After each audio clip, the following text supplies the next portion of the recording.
Buenas tardes, bienvenida, bienvenido a esta segunda sesión de este ciclo de diálogos sobre cine español.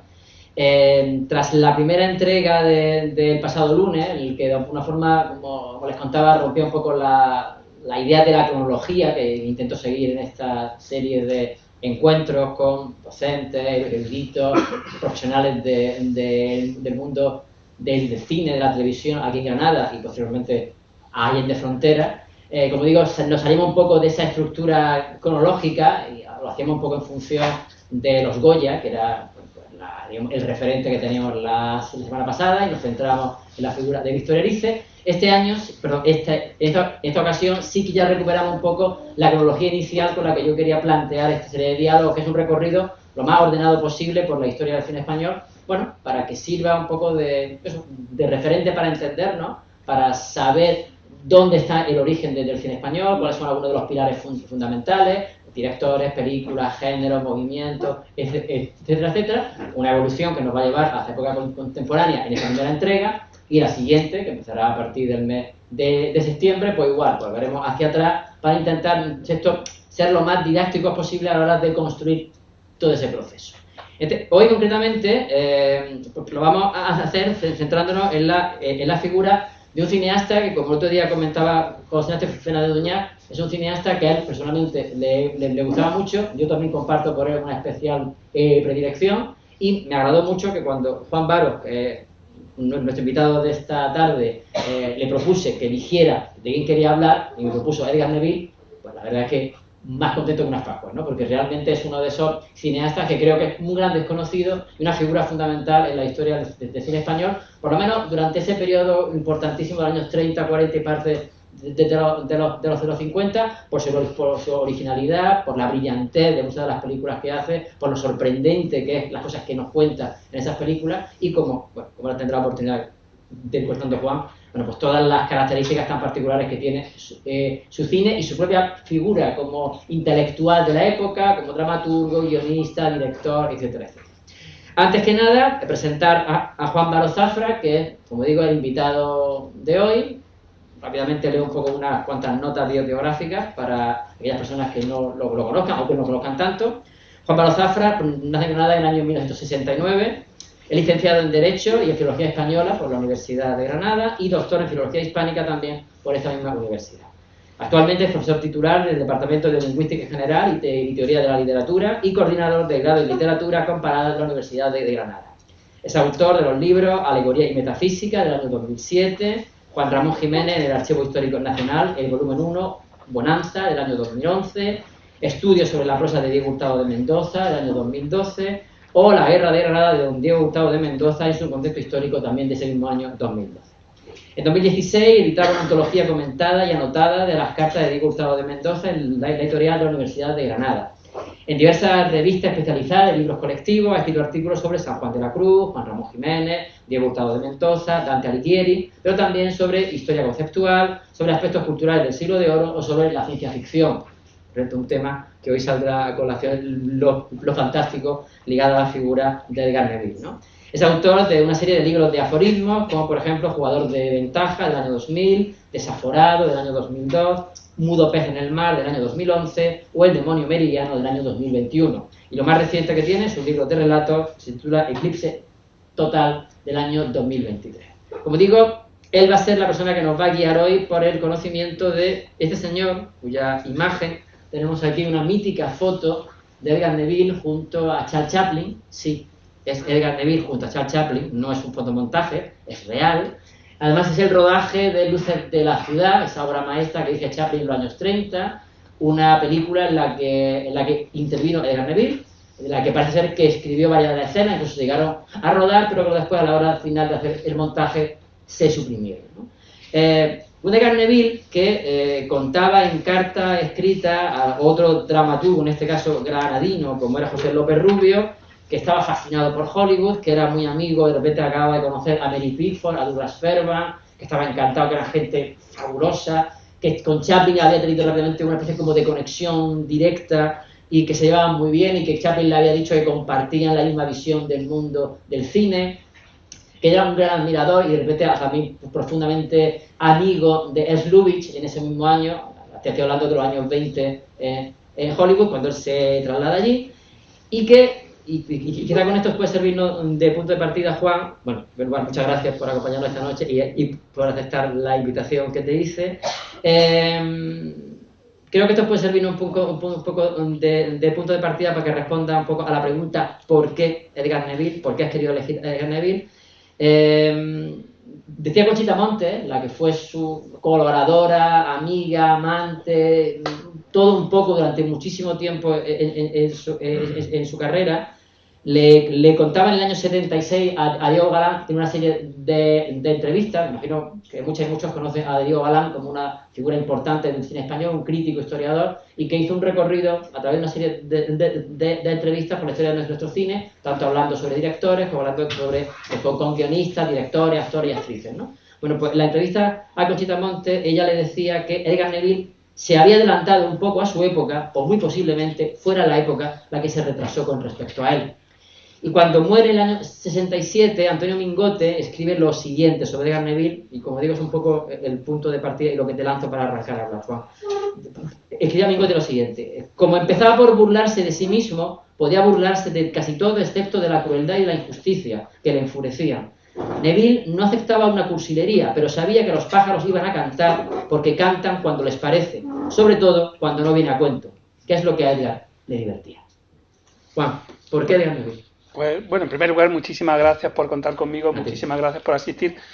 Muchísimas gracias por la presentación. Me gustaría decir que mi currículum ha mejorado sensiblemente porque ya no soy el coordinador del grado, sino que es mi compañera Juliana Ross, cosa que le estoy profundamente agradecido, mucho más que me haya invitado y todo eso, ¿no? Bueno, ¿por qué Edgar Neville?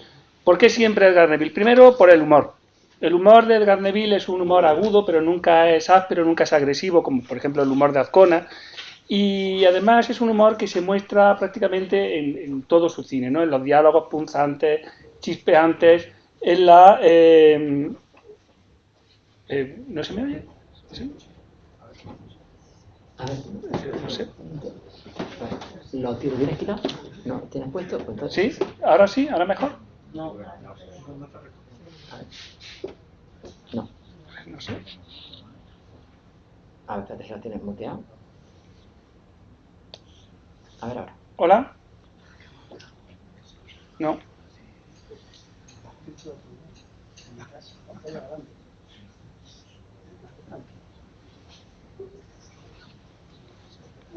No sale, no pita.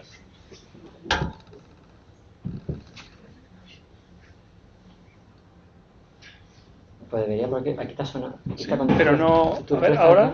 No. Sí.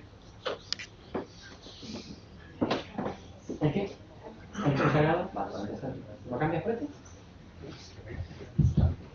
Cambio de micrófono sobre la marcha.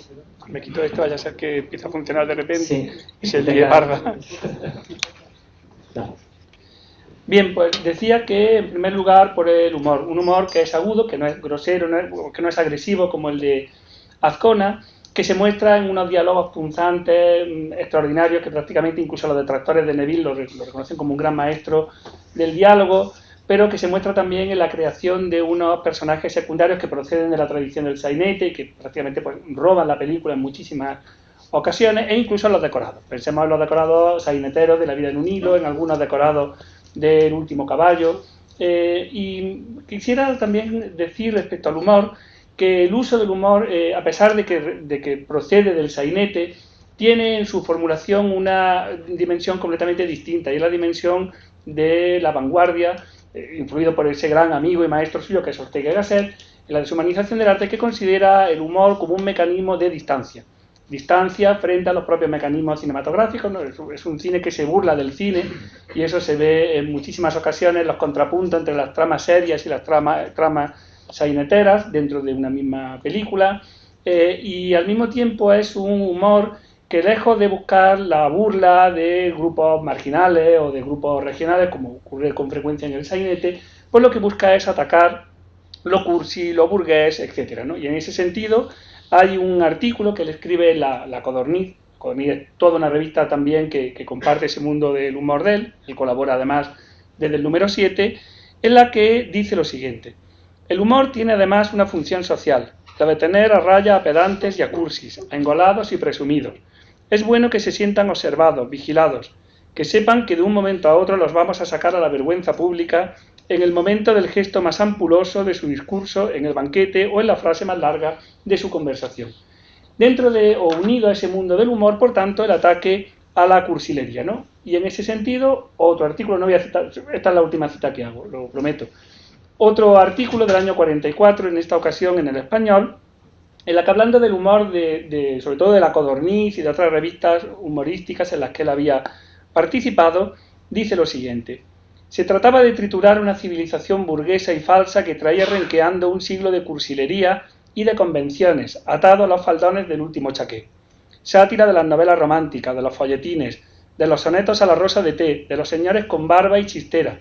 Sátira del ingeniero que se casa con la mocita de Arenales del Río. Sátira del famoso Juanito y del imbécil de su padre.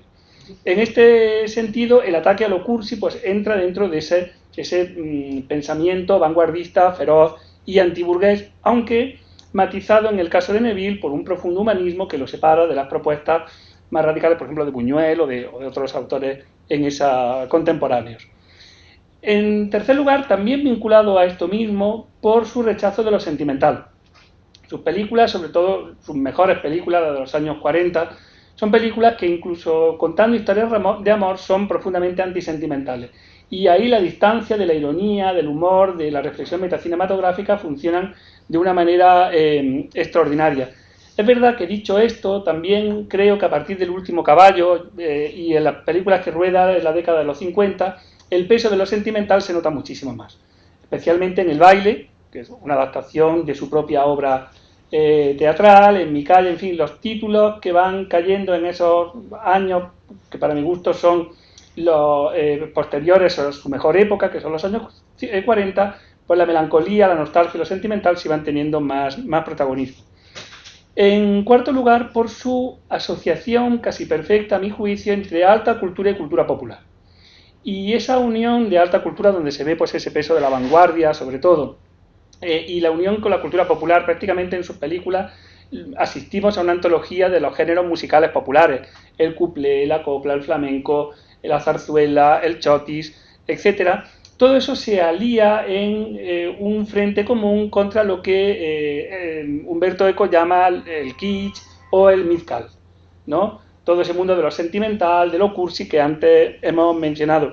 Y esa resistencia también se ve a los géneros más populares de la época, al cine histórico, a la comedia sentimental, que es justamente el género que más títulos estrena en esta década de los 40, etc. Seguidamente por su apuesta por el fantástico, ¿no? A mí el cine fantástico me gusta mucho y ahí sí que creo que Neville se adelanta no ya solamente a un cine fantástico que vendrá después, sino que se adelanta a Cortázar y casi coincide con Borges en esos años de renovación de lo que posteriormente se llamaría el neofantástico. Si uno ve La vida en un hilo, está mucho más cerca del mundo de Cortázar que, por ejemplo, pues de las películas de terror de James Whale o de todo lo que se entendía por fantástico en aquellos años, ¿no? Y sobre esto me gustaría también hacer la siguiente reflexión. Hay títulos de Neville que son claramente fantásticos en cuanto que aparecen tramas que desafían al mundo empírico, al mundo real, como sucede con La Torre de los Siete Jorobados, o como sucede con La vida en un hilo, con Cuentos de hadas, que es un título menor. Pero luego hay otras películas que de alguna manera, aunque los contenidos no sean fantásticos, sí que adoptan en algunos momentos importantes la gramática o la caligrafía de lo fantástico. Y yo en ese ámbito, luego ya hablaremos un poco más despacio de esto, incluiría Su versión de nada, que se convierte de repente en una película de terror gótico en muchos de sus momentos. Incluiría Verbena, con ese mundo de lo grotesco, lo granguiñolesco, en buena medida. E incluso si ampliáramos todavía más la poética de lo fantástico, y pienso después justificarlo porque entiendo que también es una lectura muy personal, yo incluiría Correo de Indias. Es una película que no todo el mundo conoce y que a mí me parece que tiene unas propuestas muy sugerentes que entran dentro de esa poética, aunque formalmente sea una película de cine de aventuras, histórico, de amor, etc. Por su sincretismo entre modernidad y tradición española. Y por modernidad entiendo no ya la vanguardia solamente, que ya la he comentado anteriormente, sino también por las novedades que vienen del cine de Hollywood, del expresionismo alemán, del cine francés, etc. Y por último, por la capacidad de crear un cine que lleva su apellido, cine neviliano. Y eso se nota especialmente, a mi juicio, en que todo su cine es antigenérico. Es decir, sobre un cine policiaco hace un antigénero, una obra antigenérica, como es Domingo de Carnaval o El crimen de la calle Bordadores. Sobre una propuesta fantástica hace La torre de los siete jorobados, que no se parece a nada, ni del momento ni posterior. Y sobre una screwball comedy te hace La vida en un hilo, que también es una obra absolutamente inclasífica. Es decir, esa propuesta por la originalidad parece que Neville alcanza cotas que muy pocos en el cine español pueden presumir de ello. La vida de Neville, que yo creo que tiene mucho que ver después con las películas que hace, es muy particular, ¿no? Es una combinación de que contada así parecería que se está inventando, sin embargo... Sí. Sí, él entendía, esto lo cuenta bien Ríos Catarralá, que es un estudioso de su obra. Para Neville la felicidad no era un sentimiento abstracto, era el equivalente de pasarlo bien. Y yo creo que le perjudica en cierta medida esa imagen que él da de sí mismo, de vividor, de persona que está todo el día en fiestas con toreros, con cupletistas, con Ortega y Gasset, que entra dentro de ese mismo ámbito, con actores de cine, quiero decir, de Hollywood. Y entonces esa imagen de profesional de las fiestas que él se da a sí mismo, a mi juicio le perjudica en dos momentos. Un momento justo después de la Guerra Civil, cuando pasa por un proceso de depuración muy duro. Él intenta entrar en Falange, intenta y lo consigue en el año 37 a través de Dionisio Ridruejo, pero tras un periodo de depuración cruel, donde se le afea que sea un inútil, que como diplomático no había hecho nada, que era un señorito que se quitaba el título de conde o se lo ponía según la conveniencia. Y luego hay un segundo momento que creo que le perjudica a él también, que es cuando viene la democracia y empieza a evaluarse su cine. Y entonces esa imagen que él cultiva de hombre descuidado, de hombre que deja un rodaje porque ha llegado Belmonte y se van a tomar unas copas, o una cupletista que no sé qué, se vuelve en su contra en cuanto que produce una serie de juicios sobre su estilo, sobre su calidad como director de cine, a veces muy duro.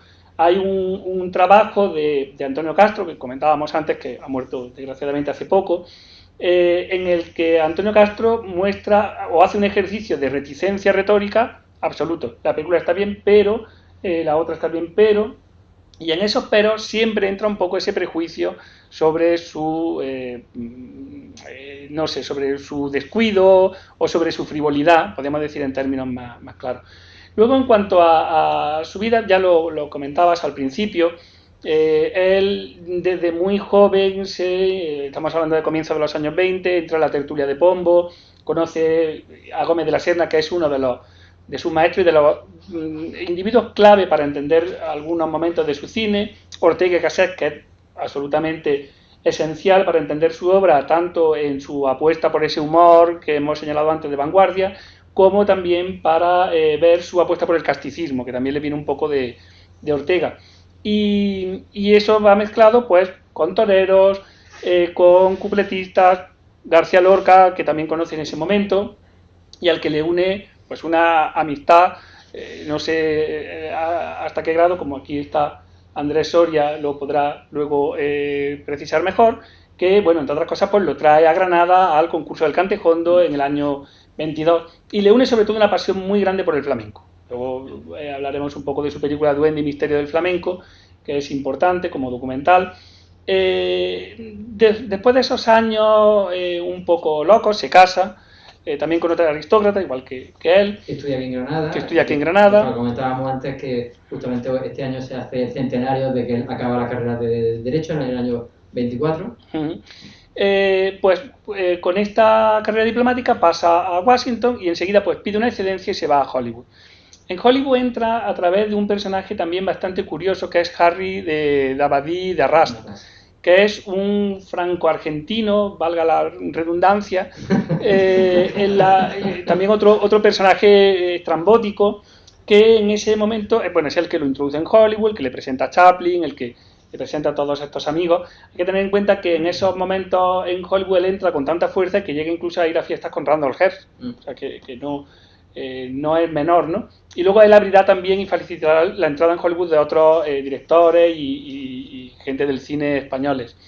Entonces, este Harry Darras, que es guionista, es el que lo mete en estas versiones hispanas de películas en lengua inglesa, que se hacen en ese momento. Rueda Presidio, que la verdad que está bastante bien, el año 31, hace alguna cosa más, pero claro, en el momento en que pasa esta moda de hacer las películas dobles, pues su contrato se rescinde. Harry Darras seguiría haciendo cine en Hollywood hasta que, desobedeciendo ese proverbio español tan conocido, pues tiene una aventura amorosa con la mujer de King Vidor y lo defenestran y ya pues poco más. Después intenta retomar un poco la relación con Neville para proyectos una década más tarde, pero la verdad que no le sale.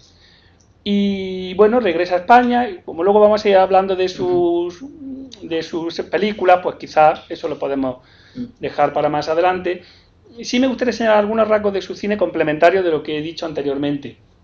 En su cine la mujer tiene un papel extraordinario, casi siempre interpretada por Conchita Montes, que es la tenemos aquí, una mujer bellísima, que hay papeles en los que está muy bien y papeles en los que está muy mal, y también está genial por ese mismo motivo, ¿no? Y esta mujer que él plantea, y que es una mujer siempre fuerte y siempre ingeniosa y muy resolutiva, muy desprejuiciada, hay que tener en cuenta que él se separa de su mujer casi inmediatamente y tiene una relación primero con una actriz norteamericana y luego con Conchita Montes, ya una relación amorosa mucho más larga.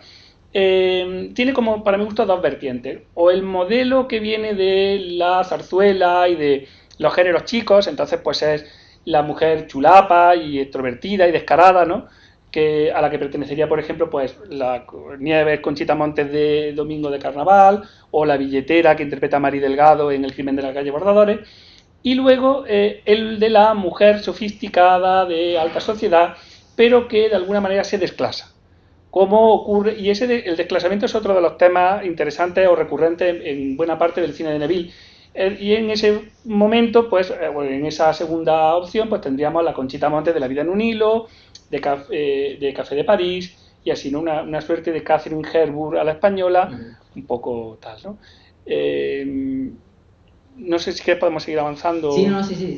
No, era sobre todo un poco esa conexión que decía, que hablaba un poco de esa conexión entre la vida y el cine y la vida. Como él cuenta, le contaba en los años 40 a un periodista al que le hace una entrevista cómo conoce a Conchita Montes, antes de lo hablábamos, pues más o menos así muy resumido, dice que lo dejó todo porque vio unos ojos en un tren, los ojos más hermosos que había visto en su vida, y decidió seguirlos, y esos ojos fueron al colegio, entonces él esperó hasta que saliera del colegio.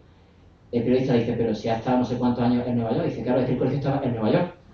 Y es que el presidente Montes en ese momento estaba estudiando Derecho, se traslada porque iba a hacer la carrera diplomática, él la convence para que comience a hacer cine, y ahí se mezcla también un poco el tema, la llegada de la guerra civil, ¿no? Que además es un papel importante tanto en la toma de conciencia política de él, cambia de la República al bando nacional, como incluso la irrupción de ella en el cine, pues justamente aparece en la primera película, que es Frente de Madrid, ¿no? Sí.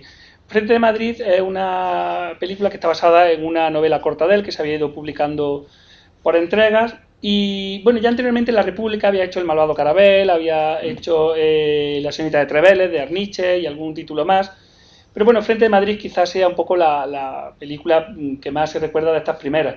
La película, según Roman Goubert, se adelantó 20 años a lo que se proponía, porque siendo una película que asume netamente pues toda la visión de la historia del franquismo, sin embargo, al final introducía un elemento conciliador en la reconciliación, vale la redundancia, entre un miliciano que estaba a punto de morir y el propio héroe que está a punto de morir, ¿no? Entonces, esa reconciliación nacional que de un modo simbólico cierra la película, quizás si esta se hubiera estrenado en el año 60 o en el año 58, pues hubiera sido mejor recibida. En su momento la película tuvo razonables buenas críticas, siempre las críticas son dispares respecto a Neville, pero el falangismo y la revista Primer Plano y toda esta oficialidad, pues la verdad que la trituró y la trató mal. Él hace en estos años de la guerra una serie de películas en Italia, Santa Rogelia, La muchacha de Moscú, que bueno, son películas de aprendizaje, también muy marcadas por el tiempo político que en ese momento había. Sí me gustaría señalar respecto al franquismo, que él fue siempre un franquista heterodoxo en lo público. Y eso se ve en los problemas que tiene con la censura, en los desaires del régimen y tal.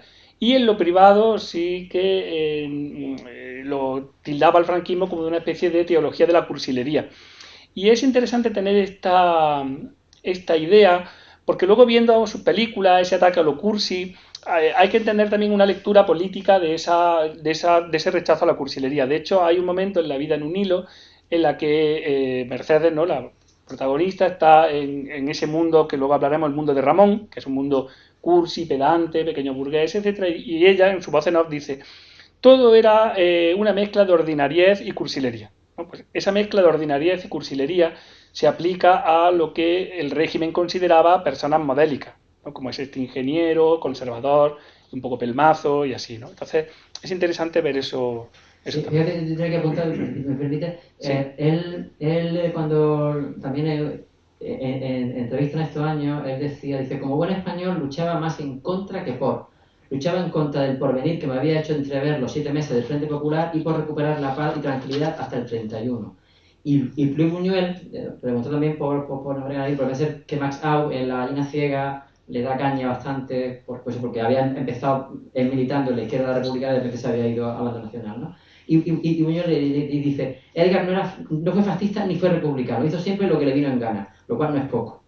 Sí. Esa era un poco la reflexión Sí, que decía. Y luego hay una referencia curiosa que encontré leyendo una novela de Producciones García, que es del año 56, en el que un personaje, y esto me parecía curioso, por sobre todo porque me parecía muy atrevido para lo que escribe, parece que parte de una obra de teatro previa, se llama Producciones Minguez, me parece. Sí, Producciones Minguez. Producciones Minguez, y sin embargo en la novela yo creo que este texto puede un poco lo que tú has planteado. Dice, aún queda un personaje en un momento concreto, dice: aún queda la esperanza de que un día surja un político en este país con energía y con autoridad y con el profundo sentido de la tolerancia imprescindible para gobernar un país tan fraccionado espiritualmente como este. Alguien que haga uso de eso que se llama el poder moderador, del cual hablan todos cuando están en la oposición y del cual se olvidan inmediatamente después de que han tomado el mando. Alguien que tenga una especie de sentido que tiene el director de orquesta, que hace oír perfectamente los violines sin que para ello tenga que meter en la cárcel al que toca el trombón ni echar a patada a la señorita que toque el arpa. Sí, yo creo que refleja muy bien ese pensamiento también ahogado por el régimen, sobre todo en estos primeros años. Y luego además hay que tener en cuenta la vida poco ejemplar de la que él además hace gala públicamente sin ningún problema, ¿no? Y bueno, si quieres podemos pasar ya al cine cuando ya vuelve de Italia y el recorrido por la... Sí, bueno, él lo primero que hace a este regreso es La Parrala, que es un cortometraje inspirado en una canción del mismo título de León y Quiroga, que fue un proyecto del director de Ufisa, de Saturnino Ulargui, para completar los programas dobles. Entonces, bueno, no deja de ser anecdótico. Sí interesa porque es la película que abre luego Verbena, que yo creo que es su primera película ya propiamente madura. Verbena, que es un mediometraje, está basada en un cuento suyo del año 28 que se llama Estela Matutina Cabeza, ¿sí? Matutina.cabeza, que él había publicado en la Revista de Occidente. Y bueno, la crítica suele relacionarla con Freaks, o La Parada de los Monstruos, de Todd Browning, que se había estrenado muy poco, había tenido un recorrido comercial muy breve por los escándalos que suscitaba en el año 32. Y yo quizá no vea tan clara esa relación. Es verdad que hay puntos en común, ¿no? Porque se trata de unas barracas de feria con pues todos estos espectáculos degradantes, ¿no? de estas personas pues que tienen pues, deformidades o problemas o tal. Pero quitando ese punto de partida, todo es distinto. Yo le veo más relación, bueno, primero con su relato, naturalmente, del que es adaptación, pero sobre todo con la esencia de verbena de Gómez de la Serna. Creo que si cogemos ese documental fantástico, imposible también, de Gómez de la Serna, y lo llevamos a la película de Neville, pues prácticamente está dando ya el soporte teórico de la película, que pretende poner en ficción lo que allí se cuenta. La película carece por completo de ese sentido del horror que tiene la película de Todd Browning. Por eso digo que y todo es sainetero y cómico. Tenemos pues la mujer barbuda que canta cuplés en francés, que eso ya de por sí es una locura, el fakir catalán, el cosaco que se come los peces y luego los saca vivos, y todo eso va creando una serie de gags saineteros que yo creo que es lo que verdaderamente le interesa a él, que digamos van avanzando en una trama levemente policíaca, porque tampoco tiene más desarrollo, y que sirve simplemente pues para dar un poco de unidad argumental, ¿no? La película es más recrear ese mundo del rastro y de las ferias, un mundo que después él tomará con mucha más fuerza en Domingo de Carnaval, ¿no? Pero bueno, no deja de ser curiosa y divertida, con esa poeticidad también y ese humor negro que tiene. Lo que hablábamos antes también era que quizá a lo mejor tomando esa referencia un poco del mundo del cine y hablando de Todd Browning, quizás Freaks no fuera la referencia, porque Freaks, como comentaba bien Juan, España había llegado tarde y mal, pero si partió de la base de que él está en Hollywood, cuando por ejemplo el mismo Todd Browning hace dos películas, uno es El Palacio de las Maravillas, que ya gira en torno a ese mundo, y otro Garras Humanas, que también gira en torno a ese mundo, y además Garras Humanas se ambienta en Madrid, justamente en ese mismo periodo de tiempo. Bueno, pues quizá por ahí pudiera venir, aunque es lo que hace, lo que tú bien dices, él le quita por completo todo el tono tétrico, terrorífico, y se centra solamente en la parte más, pues, como ha dicho Arachera, de lo que cuenta. Sí. Hay una cosa interesante, y es que esta Estela, que es la mujer que la trucan y que solamente muestra la cabeza, es deseada por su cuerpo, que es justamente lo que no se ve. Y ahí hay una ironía que le da también una poeticidad del horror con sordina, interesante, porque este cuerpo que no se ve es el que es deseado por el malvado que quiere raptarla, pues para dedicarla a la prostitución, o ya no se sabe muy bien para qué, ¿no? Y es lo que motiva la solidaridad y la resistencia de los compañeros de la barraca de feria, que luego no llega a más porque enseguida se deshace una trama que en realidad no interesa ni al propio Neville ni a nadie en la película, ¿no? Luego pues podríamos decir algo de Correo de India, ¿no? Que tú lo has comentado antes y me parece muy interesante. Sí. Correo de India yo creo que es la gran película oculta de Neville y no se suele hablar de ella. La gente prefiere hablar de la trilogía sainetera, La vida en un hilo, bueno, por supuesto. Esta película, que en un principio se plantea como un film histórico, mitad de aventura, mitad de amor, un poco como las películas de la Warner de los años de la década anterior, es sin embargo una película extraña. Fracasó en taquilla porque aquello no es incomprensible, que teniendo en cuenta el público que podría ver esa película, que le gustara, ¿no? Y a mí me parece un atrevimiento absoluto y tiene también una poética del fantástico interesante. La película está basada en un caso real, que fue la historia de un barco que a comienzos del siglo XIX, yendo a Perú, se pierde en el Cabo de Hornos y se quedó encallado en un iceberg.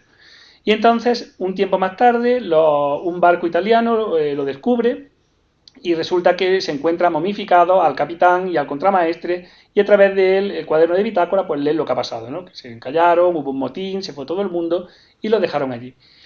Esa historia ya había sido contada por Pío Baroja en una colección titulada Siluetas Románticas. Esta en concreto se llama El final del navío San Telmo, que era el nombre del barco. Y lo que hace Neville con esa trama es convertirla en una historia de amor absolutamente fantasmal.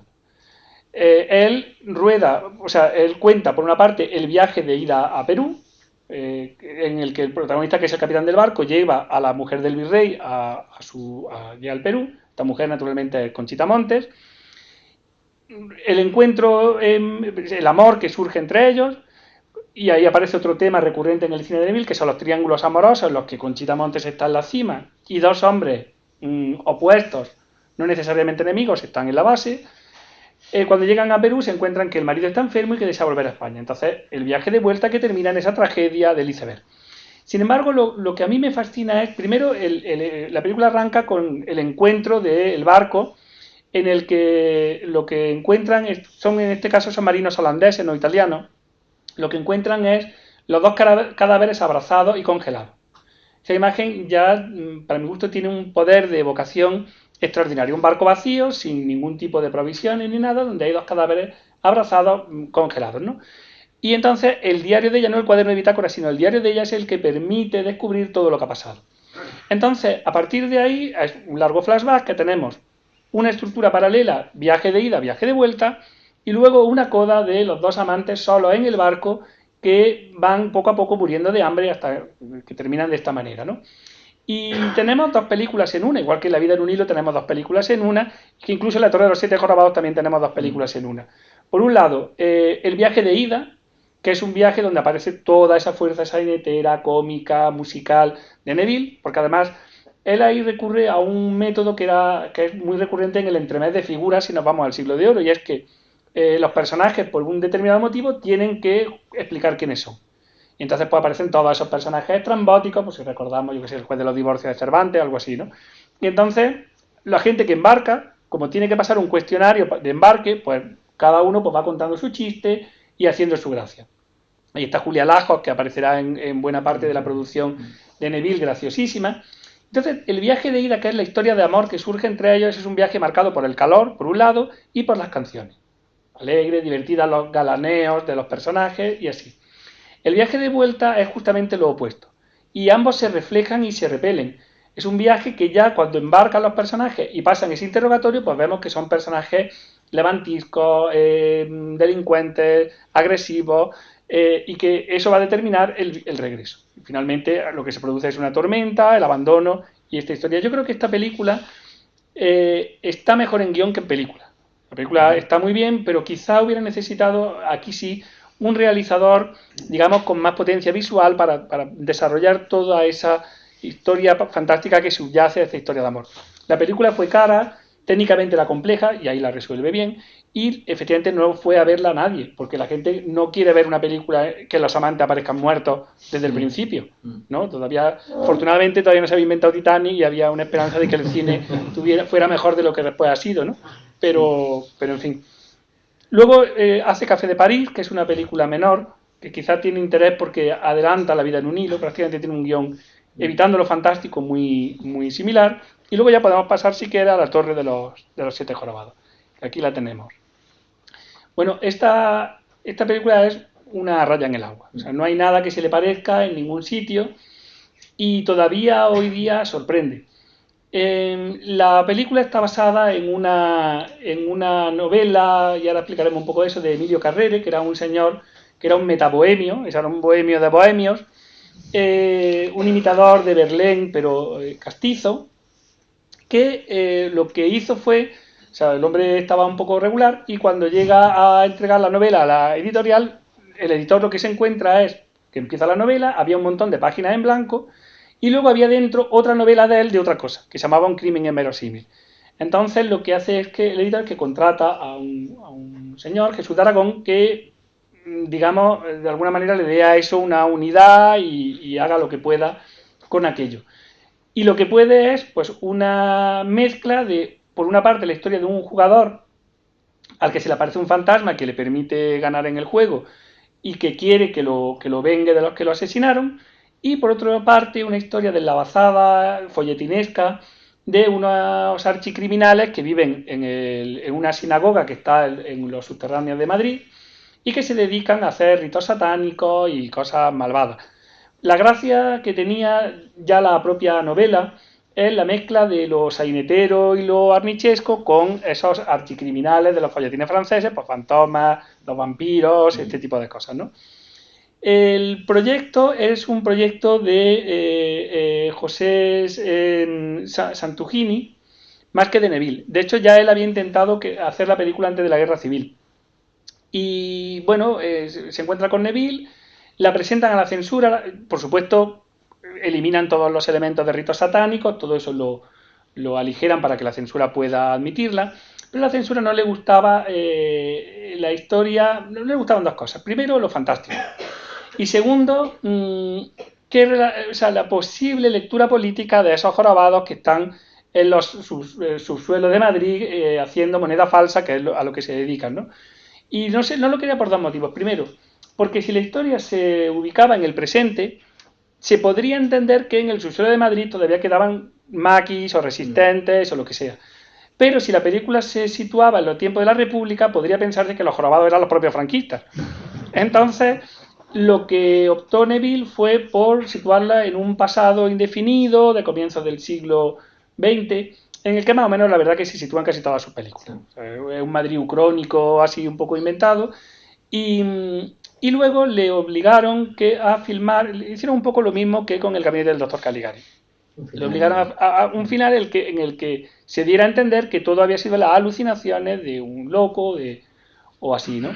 Entonces, ¿qué tenemos? Pues tenemos un Madrid en el que la parte de arriba pues se vive en un sainete continuo, de nuevo Julia Lajos, que es la madre de la Medusa, que es una cupletista a la que galantea un poco el héroe, y un mundo de abajo con estos jorobados que hacen moneda falsa. Y entonces es un mundo completamente enloquecido. O sea, no hay una contraposición entre un mundo serio y un mundo guiñolesco, sino que todo es guiñolesco. Los decorados que podíamos verlo, o podemos ver una imagen, sí, o un pasaje. El fragmento famoso. Sí, vamos a ver el fragmento.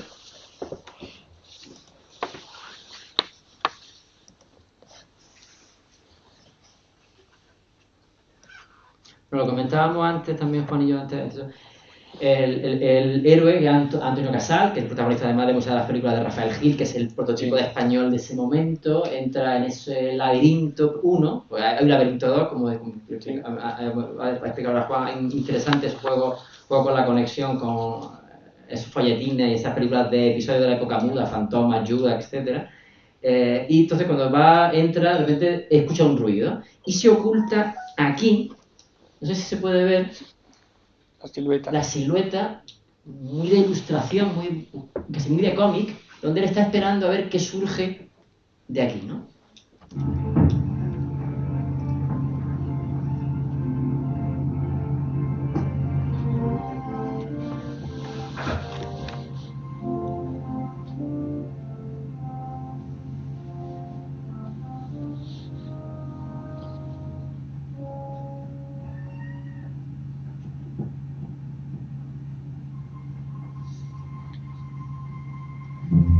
Creo que esta imagen es de una de las grandes imágenes de la historia del cine español, de todos sin duda, los sin duda. tiempos. A mí ya una película que tenga un pasadizo secreto me gana. Pero una película que tenga un pasadizo secreto dentro del pasadizo secreto, eso ya es para mí una fantasía. Comentaba antes con José Abad la máscara del demonio, que me recuerda mucho a esas trampillas que llevan a otros subterráneos y tal.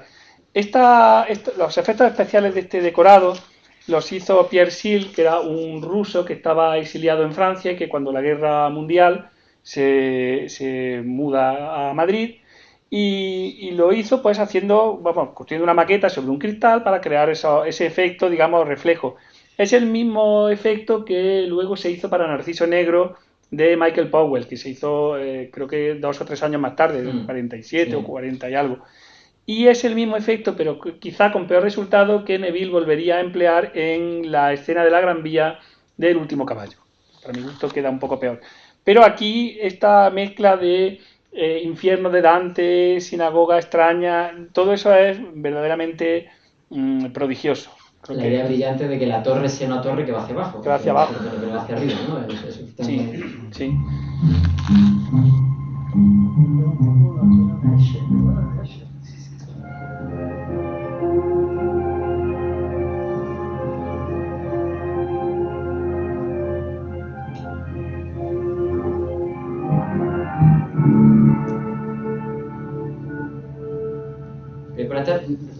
Que recordemos el año que está del año 44, ¿eh?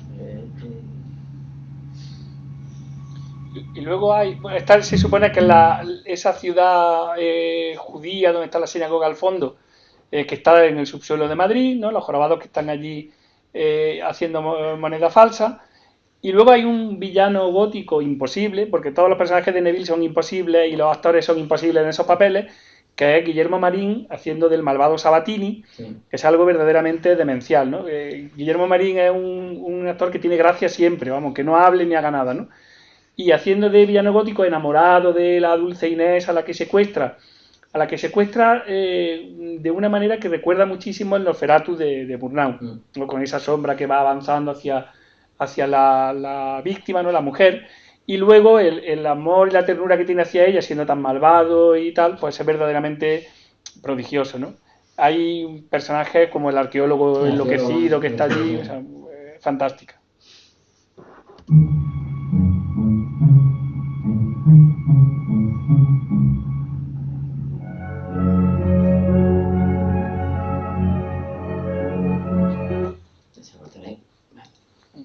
Recuperamos la imagen de partida.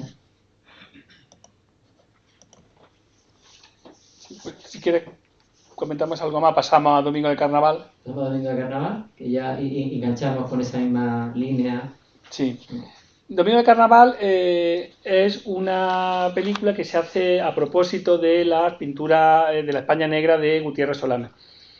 Neville había conocido a Gutiérrez Solana en la tertulia del Pombo y mantenía una gran amistad con él. De hecho, yo creo que él muere en el año 47 y llega a ver esta película. Aquí tenemos una imagen del carnaval de Solana. Es interesante el paraguas porque jugará un papel importante en la película, ¿no?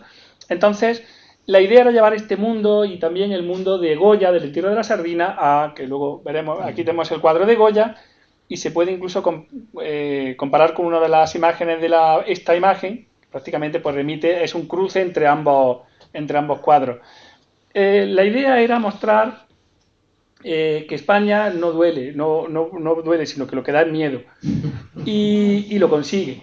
Pero lo consigue de una manera que es un puro juego de orfebrería en los géneros, con respecto a los géneros cinematográficos. Es decir, es una película policíaca que da pie a una serie de imágenes saineteras que da pie a una película de terror.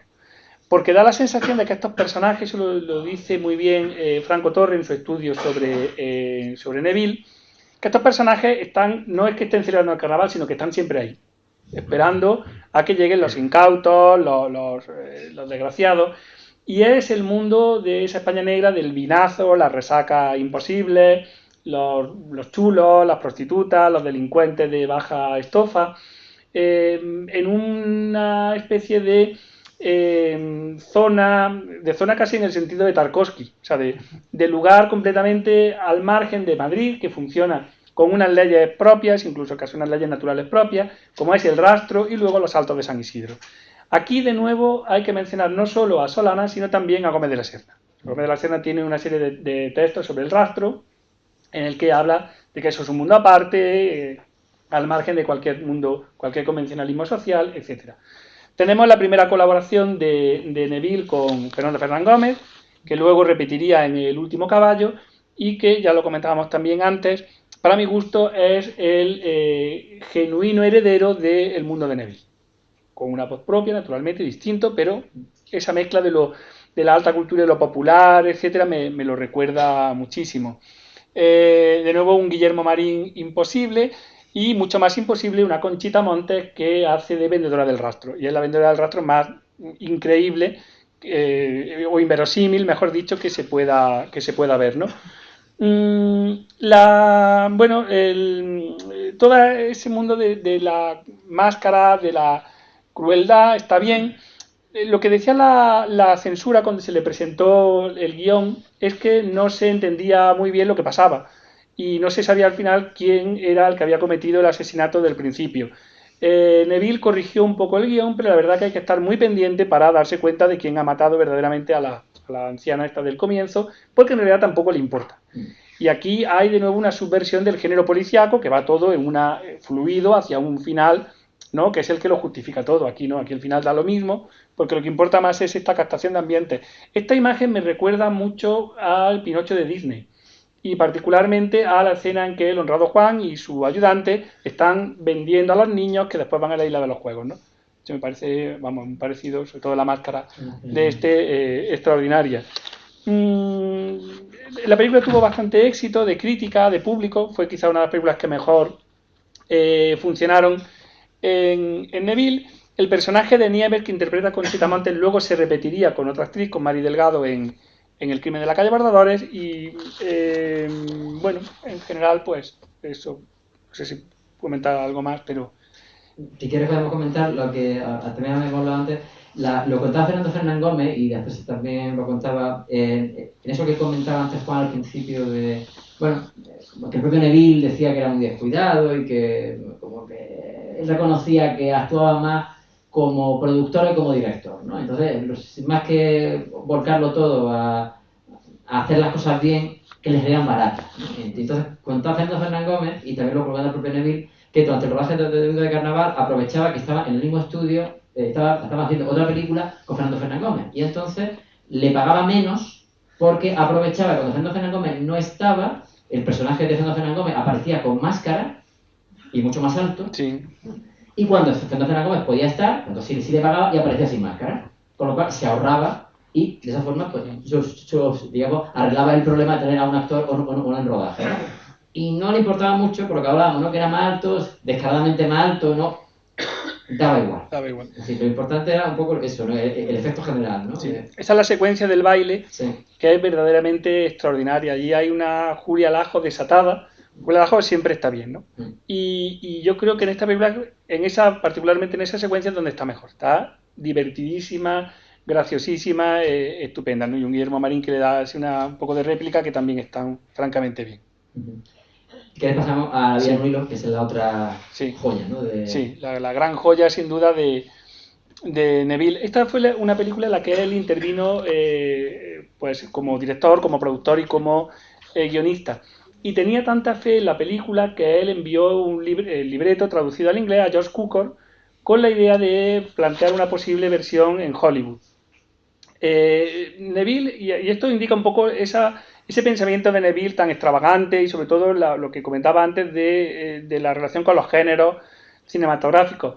Neville veía esta película como una especie de comedia de Remarriage, ¿no? De esas comedias como Historias de Filadelfia, que sería la película más referencial, en la que un matrimonio que está divorciado, mal avenido, pues a base de una serie de peripecias terminan recasándose de nuevo, ¿no? La Historia de Filadelfia, digo, que es el caso más recurrente.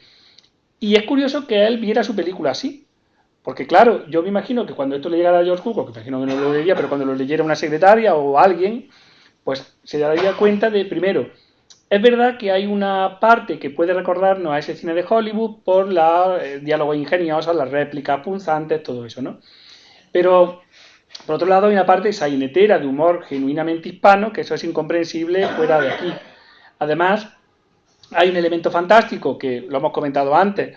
Es verdad que se puede encontrar un eco en Lubitsch, en El cielo puede esperar y tal, pero que tampoco es lo más común de este tipo de películas. Y luego, sobre todo, porque las películas de Remarriage son películas contra el divorcio y esto es una película a favor del divorcio. En realidad hay una trama fantástica que lo que viene a decir es que hubiera sido bueno que hubiera habido un divorcio para que esta mujer, que se equivoca cuando se casa con el primer marido, hubiera podido poder casarse con el segundo sin recurrir a toda esa parafernalia fantástica, ¿no? La censura apreció, intentó persuadir a Neville para que los elementos fantásticos y lo relativo al azar disminuyera y sobre todo para que bajara un poco el tono de la crítica pues al primer marido, que es a Ramón, que es, como hemos dicho anteriormente, pues el prototipo de hombre nuevo del franquismo, ingeniero, hombre de orden, hecho por el fantástico Guillermo Marín, ¿no? Rafael Durán, que era otro galán también de Rafael Gil, que está ahí. Cosas interesantes de la película. Bueno, para los que no hayan visto, la historia comienza con una mujer viuda que vuelve a Madrid y en el tren, toda la película es el viaje en tren, se encuentra con una adivina, de nuevo Julia Lajos, que le dice que ella es adivina, pero no de las cosas del futuro, sino de las cosas del pasado. Pero no del pasado que ocurrió realmente, sino de las cosas que podrían haber pasado y no pasaron. Y entonces, bueno, ella se lo toma un poco a broma, tal, y dice, porque tú, en el momento en que conociste a tu marido, salías de un establecimiento, de una tienda, y allí había otro hombre. Si tú, en vez de coger el taxi que cogiste, con el que después fue tu marido, lo hubieras cogido con este otro, tu vida hubiera sido diferente. Y entonces empieza una especie de what if, de mundo contrafactual al mundo real de esta mujer, de Mercedes, Conchita Montes, en el que vemos en paralelo las dos historias. Naturalmente son dos historias en las que son diametralmente opuestas, pero una refleja a la otra. Es un poco lo que decíamos antes de Correo de India, de que un viaje refleja al otro. Es decir, la vida que podría haber tenido con Miguel, que es diametralmente opuesta a la vida que ha tenido con Ramón, en realidad recorre los mismos episodios. Hay una noche que podría haber sido de encuentro sexual que es fallida en ambos casos, pero diametralmente opuesto en uno y en otro. Hay un lío con un abrigo de pieles, hay un baile, hay una amiga de la que se habla en una y en otra con resultados dispares, etcétera. Lo interesante, y en eso, por eso decía que se adelanta a Cortázar sobre todo, es que el mundo de lo que podría haber pasado, en Cortázar el mundo que se sueña, se va poco a poco comiendo al mundo real y va siendo cada vez más consistente, va teniendo más gravedad frente a un mundo real que empieza a verse pues, como una especie de astracanado, de locura sainetera, que es tal como ella ve a la familia del marido real, podríamos decir, ¿no? Y esos dos mundos tropiezan en la escena del baile, del final, que para mi gusto es la secuencia más interesante y más mejor de Neville, porque aquí se ve cómo confluyen esos dos mundos y cómo el mundo de la fantasía, de la posibilidad, digamos, se come al mundo de la necesidad o al mundo de lo real. También hay una reflexión metacinematográfica extraordinaria. La película es, para mi gusto, la gran obra maestra del cine español de los 40 y en general casi. Hay una reflexión metacinematográfica en cuanto a que la manera de contar ambas historias remiten a dos géneros distintos. Por un lado, la comedia hollywoodiense, el mundo de Miguel, con sus diálogos punzantes, sus equívocos, sus salidas de tono, etc. Y luego el mundo sainetero de Ramón, con su velada crítica al franquismo, como hemos señalado antes, pero luego también con esas figuras estrafalarias que proceden de la codorniz. Doña Encarnación y Doña Purificación, el niño que canta, los amigos que regalan el reloj horroroso, etcétera, ¿no? Entonces son dos géneros distintos que concurren en el mismo y que tropiezan en la escena de ese baile final, ¿no? Y luego otra cosa que no suele la gente fijarse es que las dos historias se cuentan de manera distinta. El mundo sainetero no cuenta lo que pasó, sino lo que pasaba. Es decir, es un mundo en el que todo lo que nosotros vemos es ejemplar de otras tantas situaciones iguales. La fiesta de los amigos es como otras tantas fiestas, cuando el marido va a hacer un puente, pues es un puente entre tantos, y así, ¿no? Es decir, es un mundo circular, un mundo repetitivo. Y Neville lo cuenta muy bien. Todo es tan aburrido que todo pasa miles de veces, ¿no? En cambio, el mundo de Miguel no cuenta lo que pasaba, sino lo que pasó real, o lo que podría haber pasado realmente, ¿no? Es un mundo singular, lineal, que avanza siempre hacia la sorpresa. Yo, si no la han visto, pues, ¿qué quieren que les diga? Que la vean porque es una sorpresa tan maravillosa y tan agradable que no conviene, no nos merecemos perdernosla. Y lo que hablábamos también antes de cuánto hay de Woody Allen después.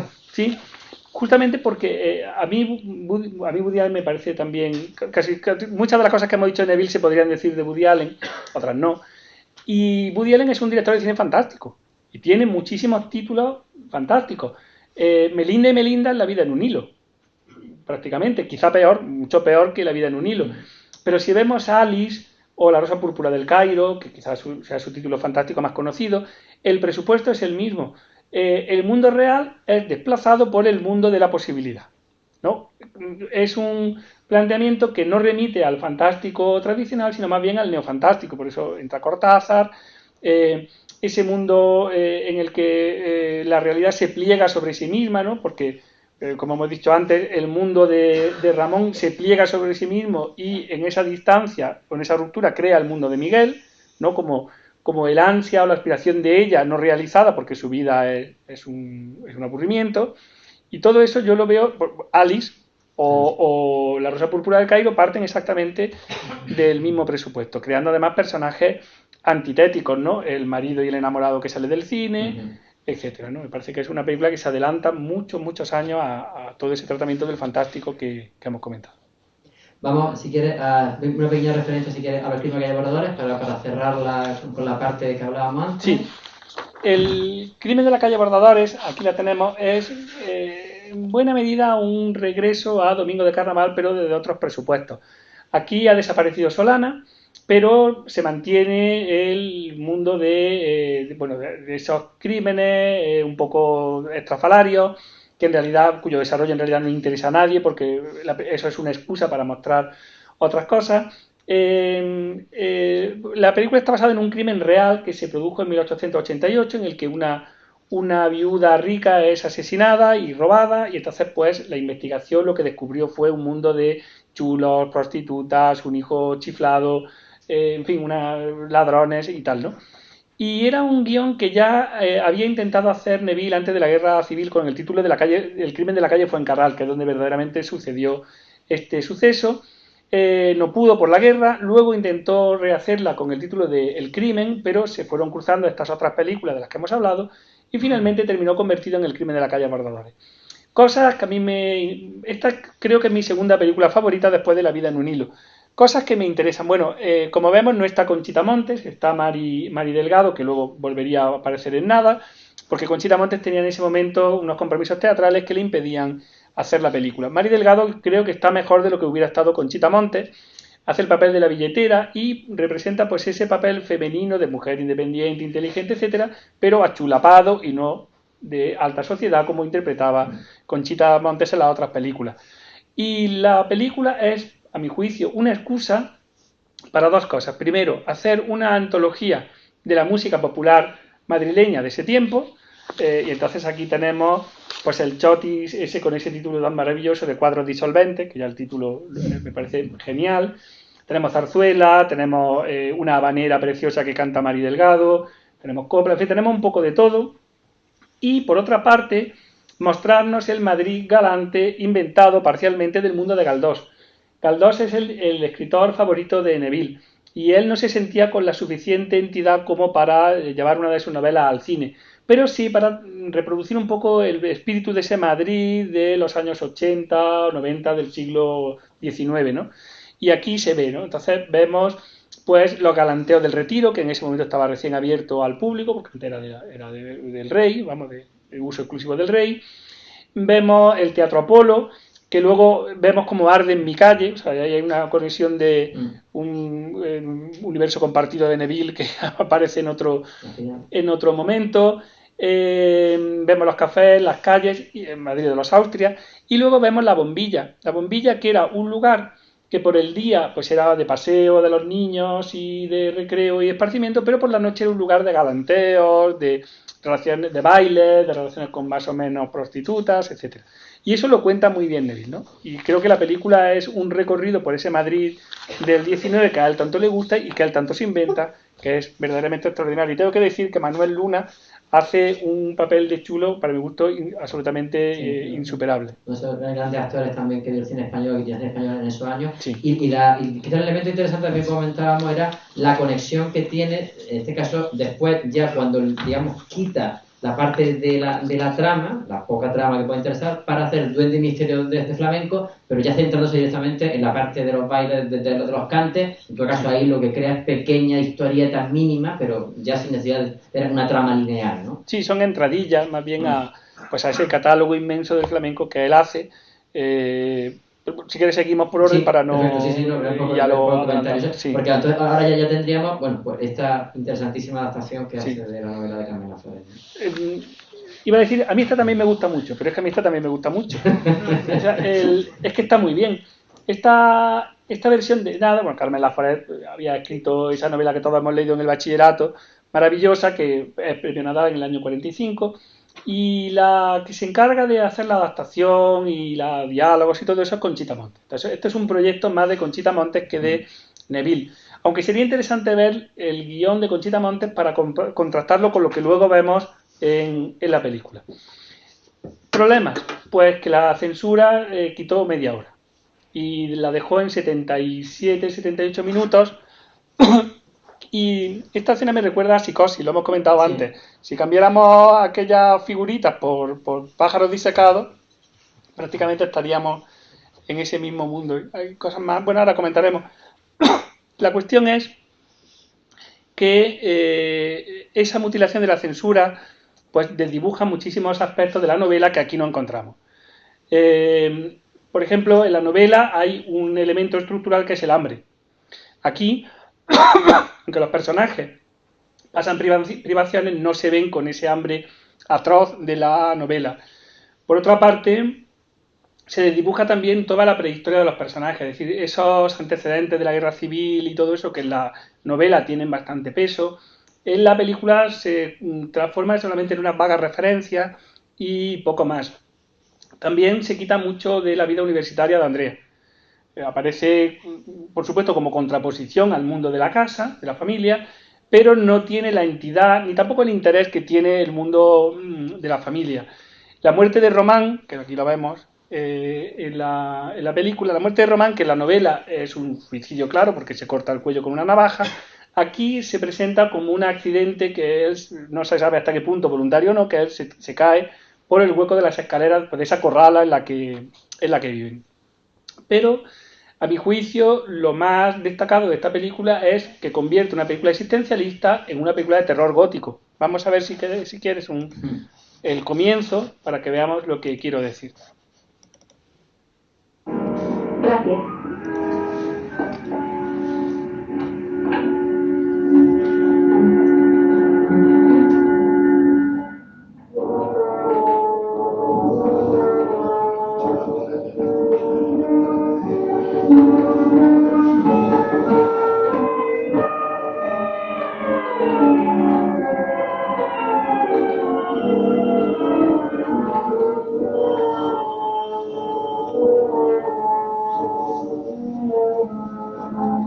Música de película de terror. Sí.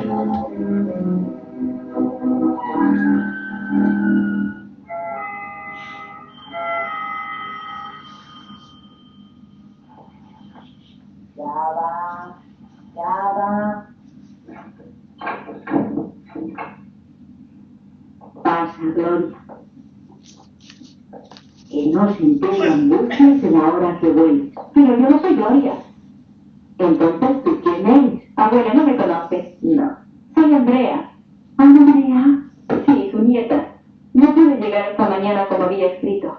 Ay, pobrecita mía. ¡Qué alegría! ¡Qué alegría! Bueno, por favor, si quieres para un momento. El decorado aquí es un personaje más.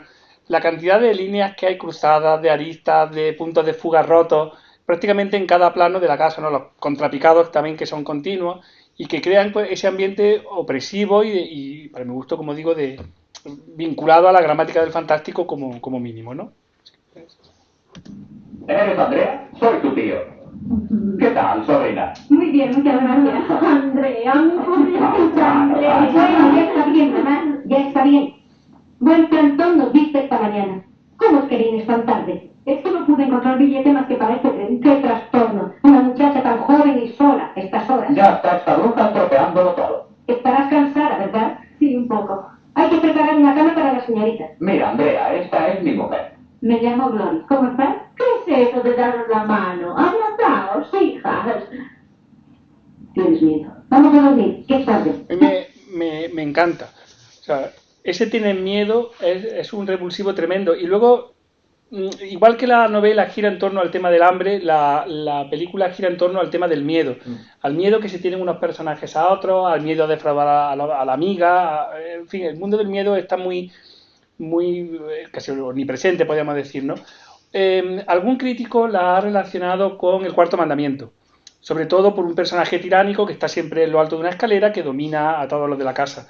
Yo, sinceramente, no lo veo, tengo que decirlo. Me recuerda más a Rebeca, Sí. ¿no? Personaje inocente que entra en un ámbito familiar al que se supone que ella pertenece y que de repente se encuentra pues esos fantasmas que pueblan la familia y Angustias, que la hemos visto antes, está ahí, pues que es como una señora Danvers y un poco tal, ¿no? Pero aunque recuerde un poco a Rebeca, también es una película con una personalidad propia muy marcada. El personaje de Román, que la novela tiene otros matices, aquí prácticamente es un sádico. Y de nuevo remite al gótico, ¿no? Es un sádico sobre el que planea la sombra del incesto a lo largo de toda la película, porque Ena podría ser su hija, porque coquetea con su sobrina Andrea, ¿no? Incluso con Gloria, la mujer de su hermano, e incluso tiene una dominación terrible sobre la hermana, a la que le lee los diarios y la espía. Pero también, como todos los sádicos, no deja de ser en el fondo un pobre hombre que vive en una especie de teatro que él mismo ha creado y que termina resultando inofensivo, ¿no? La propia Ena, con su presencia, lo deshace, ¿no? Y termina provocándole la muerte, ¿no? es desgraciado que esta película no recuperara esos 30 minutos perdidos, porque da la sensación de que todo va muy atropellado, que todo pasa muy rápido. Tengo que señalar también en esta lectura propia sobre que esto es una película fantástica, el final. El final de la novela también es ligeramente distinto al de la película. Pero en la película, que durante todo el metraje ha estado focalizado en el personaje de Andrea, ¿no? Que además es la que está contando la historia, pues digamos que al final la cámara acompaña a Andrea saliendo del edificio ya para marcharse. Aquí coincide igual que la novela, pero luego al final la cámara cobra una vida propia inesperada, se gira, abandona a Andrea y regresa a la casa, ¿no? En un travelling que termina en un contrapicado en el patio de la corrala, mirando hacia esa escalera que ha sido, digamos, la columna vertebral de las relaciones familiares y sociales de esa familia, ¿no? Entonces, esa emancipación de la cámara para mostrarnos otra cosa que ya es un espacio vacío, también entra dentro, a mi juicio, un poco a lo mejor tal, de la gramática del fantástico. Seguimos, si quieres, ya un poco ya para el cambio último, el cierre ya de la última etapa. Sí. A partir del Marqués de Salamanca, que es un biopic también antigenérico, ¿no? Que nos presenta un personaje que, lejos de ser ensalzado, lo que vemos es que es una revista, que también está en un triángulo amoroso, de nuevo con Conchita Montes, etcétera. Yo creo que a partir de ahí se produce una quiebra en el cine de Neville que se puede marcar primero en la apertura a nuevos mundos. Hablamos del neorrealismo con respecto al Último Caballo hace un rato, la apuesta por lo sentimental melancólico, ¿no? Por ese echar de menos un Madrid que en realidad no ha existido jamás, como se ve pues en todas estas películas de este momento, y quizá también en haber perdido un poco el pulso de la propia historia del cine. Hay un proyecto que él hace en este tiempo, que es La ironía del dinero, una película que fracasa completamente, que es una coproducción con Italia, o empieza siendo una coproducción con Italia, en la que los propios italianos, cuando él empieza a enviar fragmentos de la película, se asombran de que este hombre rueda como 10 años atrás. Y es triste esto, porque es un director que 4 o 5 años antes pues ha hecho estas películas tan extraordinarias. Pero siendo triste, probablemente sea verdad. Yo creo que El Último Caballo, que es una película estupenda, Cuentos de hadas, que de nuevo vuelve al fantástico, y prácticamente es una historia muy similar a La vida en un hilo, pues nos indican un director que pierde, digamos, el pie de los tiempos. En este momento destaca, pues ya lo hablamos, el documental Duende y Misterio del Flamenco, que es quizá la primera parte en la que la primera película en la que se recitan unos versos de Lorca durante la época del franquismo, de la canción de Jinete, justo cuando presenta pues Córdoba y los artistas flamencos de Córdoba y tal. Esa película tuvo un éxito enorme, fue mención en Cannes, la película se estrena en Nueva York y así. Y quizá para terminar y no entreteneros más porque es tardísimo, sí me gustaría hacer una mención a Mi calle. Bueno, brevemente al baile. El baile la tenemos aquí. Sobre todo un poco también porque hablamos de que el mismo año en el que hace una cosa tan rara como adaptar una obra de teatro suya al cine y al mismo tiempo convertir La vida en un hilo en una obra de teatro. Sí, y las dos le salen mal, en mi opinión. La vida en un hilo teatral pierde la gracia, quizá por la dificultad de llevar eso a escena, de ese baile final al que antes me refería, que en cine queda tan bien. Y además es más contenida, los diálogos, no lo sé, es menos punzante. Y el baile es la obra de teatro que mayor éxito le había dado, años atrás, con una Conchita Montes que llevaba representándola miles de veces y que aquí aparece también en la película. Y a mí no me gusta, la veo una película especialmente sensiblera, especialmente sentimental, muy teatral. No estamos de acuerdo. Pero a mí sí me gusta, que sí me gusta mucho. A mí no, ya digo, y me parece que de alguna manera contradice todo lo que él ha construido en la década anterior, ¿no? Me recuerda un poco a Doña Rosita la soltera, hablando de la distancia inmensa, en cuanto que va construida en torno a 3 bloques temporales en los que sustancialmente se repite lo mismo, pero acusando pues el tiempo que va pasando por los personajes y sus propias obsesiones y así, ¿no? No me gusta. No puedo decir nada más. No, pero sí me gusta, pero sí me comentaba antes que sí te gustaba un poco el cambio en ella, que te parece lo más interesante. Sí, hay una, pero es al mismo tiempo una virtud y un defecto. De nuevo, el baile de nuevo un triángulo, ¿no? Como siempre, Conchita Montes con su marido y luego un eterno enamorado que lo tienen allí en la casa, coleccionan insectos, bueno. Y entonces el problema que yo le veo, o uno de los problemas que yo le veo a esta película, y probablemente a la obra de teatro también, naturalmente, es que el personaje de ella va evolucionando, ¿no? Hay un momento en que se da cuenta de que ha llevado una vida que no es la que ella querría llevar, y entramos en el mundo de la vida en un hilo, de que le gustaría hacer otras cosas, planea incluso un viaje sola. Luego hay una serie de fatalidades que nos vamos a contar para no desentrañar el argumento que se lo impiden. Y entonces ella crece como personaje a lo largo de la obra, pero el marido y el pretendiente eterno no crecen, siguen siendo unos personajes saineteros, un poco exagerados, que desde las primeras líneas de la primera parte, del primer acto, prácticamente no evolucionan, siguen siempre iguales, ¿no? Y entonces, pues bueno, es una ventaja para ella, pero un defecto para los otros personajes y la película, para mi gusto. Y el cierre, que es con Micalle, que también leía, digamos que Neville ha ido cambiando en cuanto a las confesiones de cuáles son sus películas favoritas, pero las últimas cosas que he leído de él, o por lo menos que aparecían de él, era que tenía dos películas favoritas, una era Correo de India y la otra era Micalle, sí, que es su última película. Sí, yo lo entiendo, por Correo de India, por lo que hemos hablado antes. Y Micalle supone no el regreso al Neville mejor, porque es un Neville distinto, no hay un regreso a nada, pero sí a algunos de los temas que hemos visto antes. Aparece, por ejemplo, el hijo del usurero que quiere ser artista, que remite al señor Esteve, que también es una película estupenda. La revisión de la historia de España que puede llevarnos al Marqués de Salamanca, y una serie de personajes saineteros que también los hemos visto antes, ¿no? Hay un guiño incluso a Domingo de Carnaval, con ese de Carnaval que uno se disfraza y todo el mundo lo reconoce y así. Esta película tiene además un valor de presentar una especie de colectivo o de microcosmos social claramente premoderno, y ahora me gustaría volver sobre ese tema, en el que todo es armónico, pero que se ve sometido a no solamente a la guerra civil, sino a todos los desastres del comienzo de la historia del siglo XX, ¿no? De la historia española del siglo XX. La película tira mucho de documental, ¿no? Y entonces vamos viendo pues el atentado a Alfonso XIII, una serie de la República, no sé qué, hasta llegar a la guerra.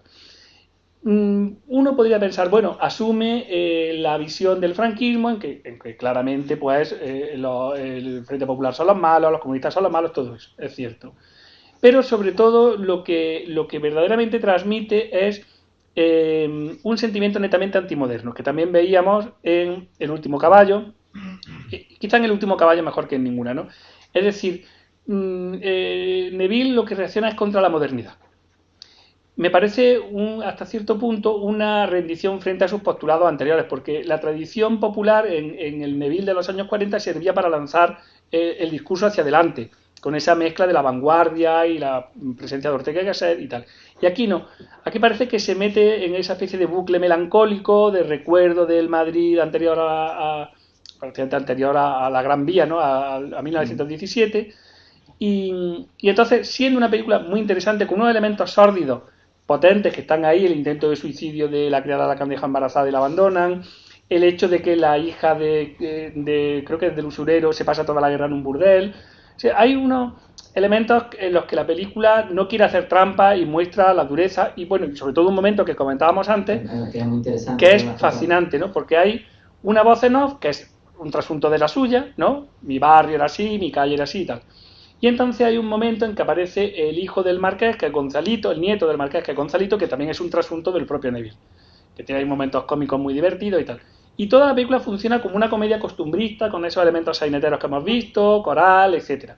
Pero hay un momento en que uno tiene un hijo y entonces le dice, Gonzalito, coge al niño en brazos que te vamos a hacer una foto, pero ten cuidado, no lo tires. Y dice la voz en off, tendría que haberlo tirado porque este niño sería el que lo matara en la guerra. Porque lo matara en el 36, no sé cómo lo dice. Entonces, de repente, esa especie de prolepsis tan terrible que te adelanta ya la muerte de Gonzalito, que es el niño, por estas circunstancias, pues cambia el tono de la película de una manera brusca, ¿no? Da un giro de 180 grados, y la película, sin perder nunca el humanismo e incluso un cierto optimismo, sí que se va haciendo cada vez más tétrica. Y digo optimismo con matices, porque aunque la película aboga al final por una especie de reconciliación y de salida amable, es clara que la generación de los hijos es peor que la de los padres. Y eso, para mi gusto, es la mayor marca de pesimismo que pueda haber, ¿no? En sobre todo en una obra de este tipo. Juan, para cerrar, si te parece, ¿qué puede ofrecer, aparte de todo lo que has contado, qué puede ofrecer para el público actual, el público del 2024, el cine de Neville, aparte de todo lo que has contado al principio? Es decir, ¿dónde puede estar el elemento sorprendente, si se quiere, ¿no? Buscando ahí, estas cosas son el evento de ver una película de Neville. Pues no sabría decirlo. Yo creo que sobre todo las grandes películas de Neville son una pura sorpresa en sí mismas, que además demuestran lo que se puede hacer. Es decir, es un director que no se siente encorsetado por nada, ni por supuesto, el ambiente político que le rodea, el ambiente social y así, ¿no? Estaba pensando, comparemos por ejemplo el personaje de La vida en un hilo o de Correo de Indias, que son sustancialmente mujeres adúlteras, con una película que el otro día estaba revisando de Rafael Gil, que es La pródiga, en la que una mujer buena, pero que lleva una vida un poco disipada, como esta de aquí, es destrozada, literalmente, por la película, hasta llevarla al suicidio, ¿no? Entonces, esa capacidad de hacer un discurso que vaya contra la oficialidad, no solamente la oficialidad política o la oficialidad social, sino también la propia oficialidad cinematográfica. Voy a hacer una comedia de Remarriage donde pasen justamente todo lo contrario. Voy a hacer una película de crímenes donde el crimen no importe. Y yo creo que merece la pena bucear ahí. Es decir, buscar un discurso que no sea el mismo ni en el plano político o social, ni en el plano puramente cinematográfico, ni genérico y así. Y en ese aspecto, las películas de Neville parece que están hechas ayer, porque todas, por lo menos las buenas, mantienen esa capacidad de sorprender y de innovar. Wow. Pues muchísimas gracias. De verdad es que me apetecía mucho escucharte hablar sobre, como he dicho al principio, un cineasta que me parece fundamental en la historia del cine español y que también lo hablábamos antes, no es nada conocido, salvo quizás un par de títulos. Antes me confesaba, pero puedo decir que La vida de un hilo es su película favorita de todo el cine español prácticamente, así sin paliativos de ningún tipo. Y bueno, primero un aplauso.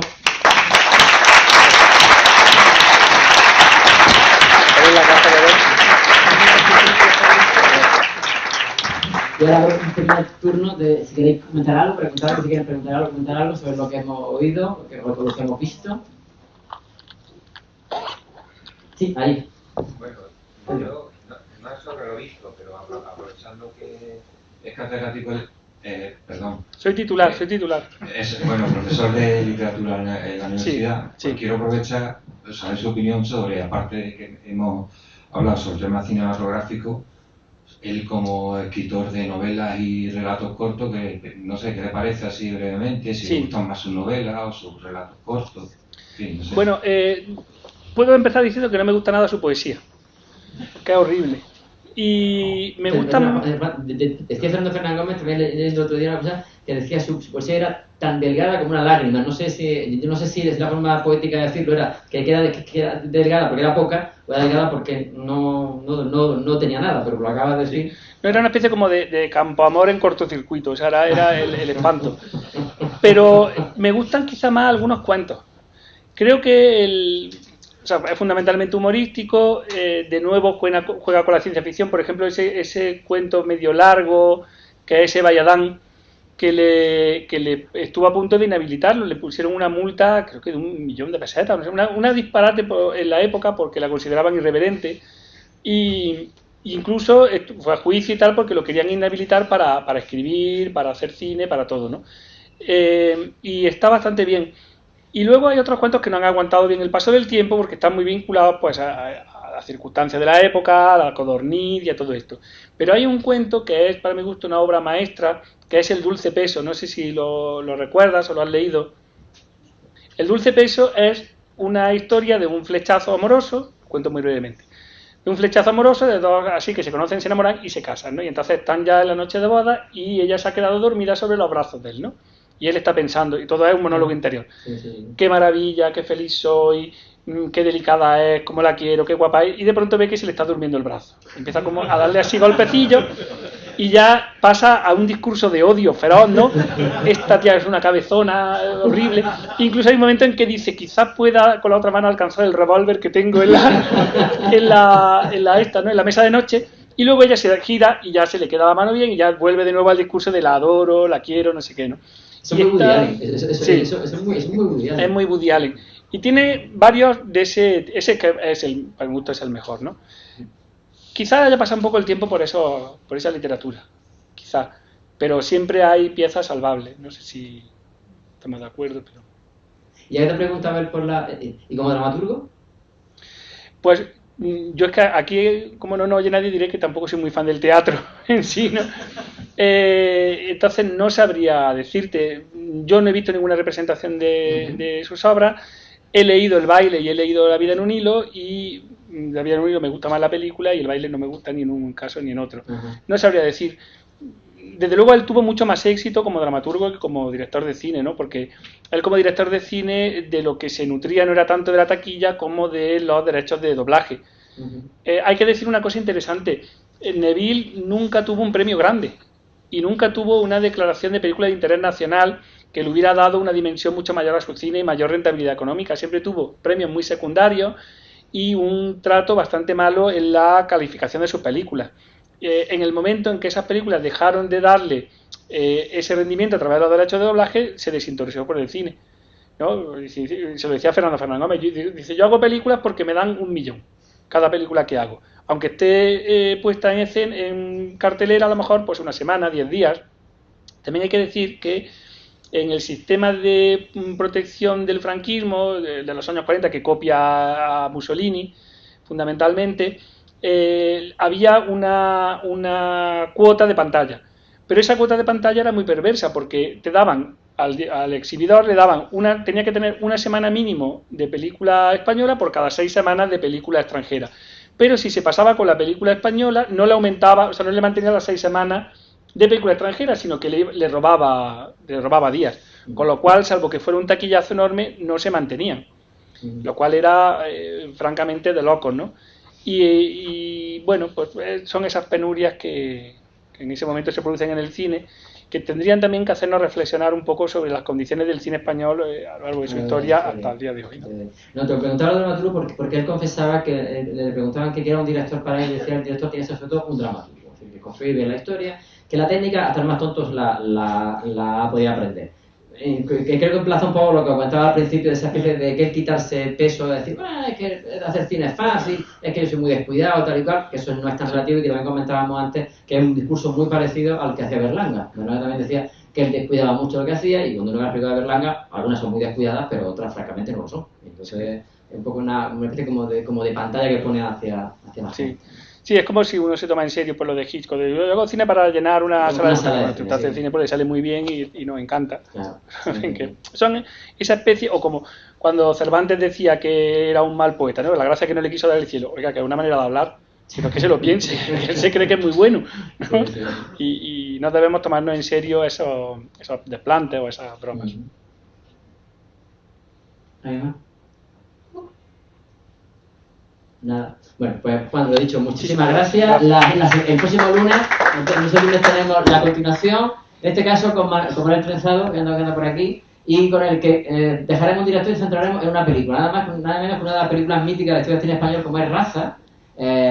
Bueno, películas famosas por muchas razones, pero una de las cosas que vamos un poco a descubrir, que aparte por muchas razones, además es una buena película. Y eso quizás no sea algo que se haya dicho con tanta frecuencia como se debería decir, independientemente del discurso, etcétera, etcétera. Bueno, pues sobre todo eso tendremos la oportunidad de hablar el lunes que viene y aquí les espero. Muchísimas gracias, Juan, muchísimas gracias.